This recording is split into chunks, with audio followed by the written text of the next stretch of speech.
అందమైన అమ్మాయి. అందమైన అమ్మాయి ఉంటే ఎవరికైనా నచ్చుద్ది కదా! అలాగే అమ్మాయికి పెళ్లి చేద్దామని పెద్దలు చూస్తున్నారు.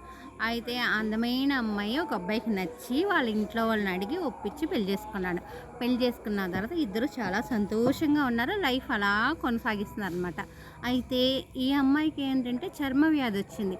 ఆ చర్మ వ్యాధి వల్ల ఆ అమ్మాయికి రోజు రోజుకి అందం తగ్గిపోతుందనమాట. అయితే తను ఏం చేసిందంటే, మా ఆయన నన్ను చాలా అందంగా ఉన్నానని ప్రేమించి పెళ్లి చేసుకున్నాడు కదా!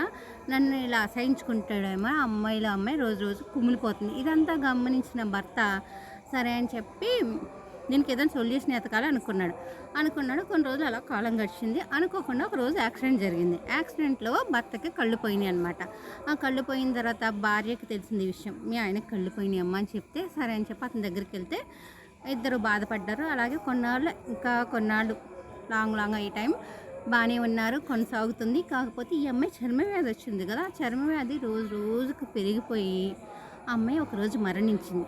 మరణించిన తర్వాత ఆ అబ్బాయి తట్టుకోలేక చాలా బాధపడ్డాడు. ఇవన్నీ అంతిమ సంస్కారాలు అన్నీ అయిపోయినాయి. అయితే ఆ అబ్బాయి ఈ ఊర్లో ఉండకుండా వేరే ఊరు వెళ్ళిపోదామని అవన్నీ ప్యాక్ చేసుకుంటున్నాడు లగేజ్ అది. ఇరుగు పొరుగు వాళ్ళొచ్చి, "బాబు ఎక్కడికెళ్తావు? నీకు కళ్ళు లేవు కదా! నువ్వు వేరే ఊర్లో ఎలా ఉండగలవు? అయితే ఇక్కడే ఉండు మేము చూసుకుంటాం నిన్నంటే." "లేదండి నాకు కళ్ళు పోలా ఉన్నాయి. నా భార్య బాధపడుతుందని నేను కళ్ళు పోయినట్టు నటించాను" అని చెప్పి ఆ అబ్బాయి చెప్పాడనమాట. ఇది కదా! ప్రేమ ఏంటి త్యాగమే కోరుకుంటది కదా ఎప్పుడూను. ఇదైతే అందరికీ తెలిసిన స్టోరీయే. కాకపోతే మీరు కూడా ఒకసారి వింటారని, మమ్మల్ని ఆదరిస్తారని కోరుకుంటూ బాయ్ అండి.